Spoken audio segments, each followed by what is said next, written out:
The cameras caught it for only a few seconds, but those few seconds have become one of the most replayed moments surrounding Caitlin Clark this season. It wasn't a game-winning shot or a dramatic celebration. Instead, it was what happened after Stephanie White signaled for a substitution. As Clark made her way toward the bench, viewers immediately noticed something that sparked a wave of online discussion.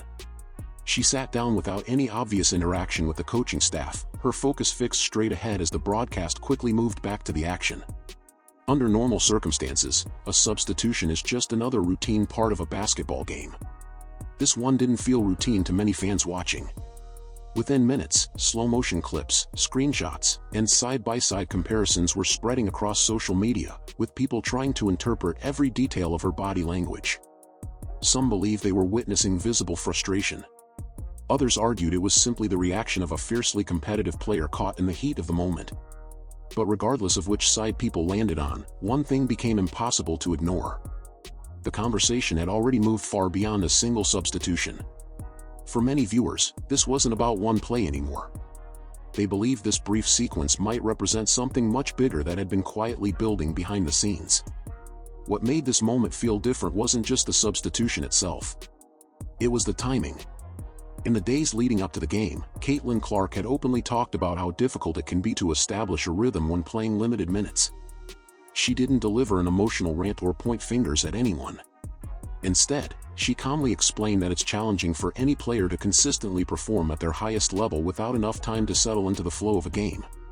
Those comments immediately caught the attention of fans, especially because Clark built her reputation by playing extended minutes during her historic college career at Iowa, where she often carried the offense in the biggest moments. So when viewers later watched her walk to the bench after another substitution, many naturally connected the two moments. Some believed they were seeing the frustration she had hinted at only days earlier. Others argued that reading too much into a few seconds of body language was unfair, insisting that every competitive athlete experiences emotional moments during a game. That's what made the discussion grow so quickly. The bench sequence wasn't viewed in isolation.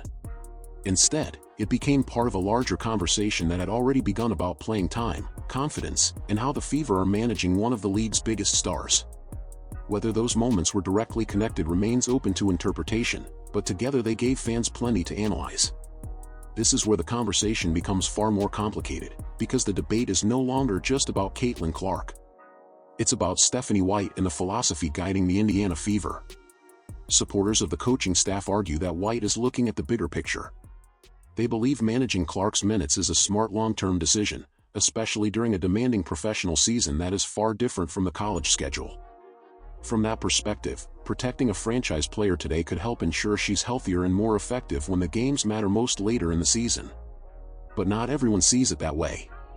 Another group of fans believes the current approach is doing more harm than good. They point to Clark's history of thriving when she's allowed to settle into games, build momentum, and control the offense for extended stretches. To them, frequent substitutions and tighter minute management interrupt that rhythm and prevent one of basketball's most dynamic playmakers from fully impacting the game. Every quiet reaction on the bench, every comment about finding rhythm, and every coaching decision becomes another piece of evidence for people who already believe something isn't working. And that's exactly why opinions continue to split. Some see patient leadership and careful planning. Others see hesitation and unnecessary restraint. Until the Fever begin consistently producing the results everyone expects, every substitution involving Caitlin Clark is likely to remain part of a much bigger conversation than the scoreboard alone. As if the bench moment hadn't already fueled enough discussion, another detail quickly captured fans' attention. Sitting courtside were Lisa Blutter and Jan Jensen, the two coaches who played a defining role in Caitlin Clark's rise at Iowa. For years, they watched her develop into one of the most recognizable players in women's basketball, building an offense that trusted her instincts, encouraged her creativity, and gave her the freedom to lead in the biggest moments. Seeing them in attendance naturally caught the attention of viewers who know that history. To be clear, there is no public evidence that their visit was connected to the recent debate surrounding Clark's role with the Fever. Coaches often attend games to support former players, and Blutter has consistently spoken highly of Clark throughout her career. Even so, many fans couldn't help but attach extra meaning to their appearance. Social media quickly filled with comparisons between Clark's time at Iowa and her current role in Indiana, with people reflecting on how differently she was utilized under Blutter's system. Whether those comparisons are fair is open for debate. What isn't debatable is the respect and trust built over years together. That history is why a simple courtside appearance became another talking point in an already emotional conversation, adding even more intrigue to a story that continues to evolve with every game. By this point, it becomes clear that the discussion has grown far beyond one substitution or even one regular season game. Caitlin Clark arrived in the WNBA carrying unprecedented expectations, not only as a highly accomplished college player but as someone who brought millions of new viewers to the league. Every sold-out arena, every nationally televised matchup, and every headline has reinforced the reality that her performances now attract attention unlike almost any other player in women's basketball. That level of visibility changes everything. For the Indiana Fever, every coaching decision involving Clark is now examined from every possible angle. A substitution that might have gone unnoticed for most players becomes a trending topic within minutes. A post-game comment gets replayed across television shows and social media. Even a brief exchange, or the absence of one, can generate countless interpretations before the final buzzer has even sounded. That's simply the environment that comes with coaching one of the sport's biggest stars. At the same time, that attention creates enormous pressure for everyone involved.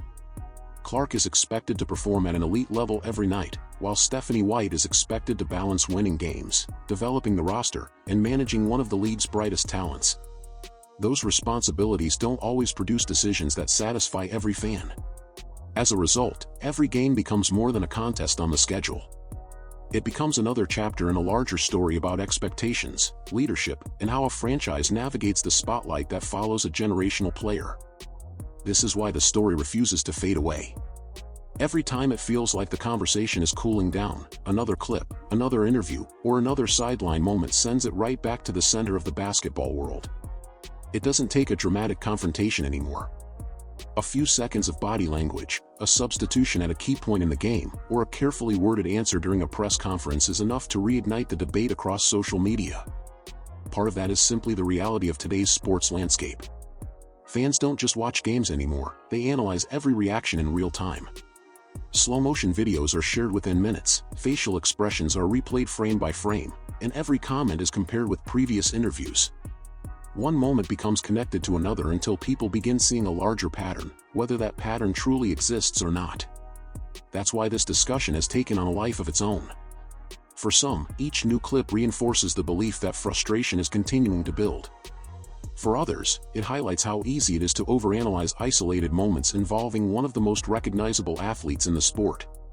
Until the conversation shifts through clearer communication or consistent on-court results, every game involving Caitlin Clark and Stephanie White is likely to produce another moment that restarts the entire debate all over again. Where this story goes from here remains one of the biggest questions surrounding the Indiana Fever, and that's exactly why so many people are still paying attention. Right now, there are far more questions than answers. Was the viral bench moment simply the reaction of an intensely competitive player in the middle of a frustrating game? Or was it another glimpse into a larger challenge that the team will eventually have to address? Only the people inside the organization truly know.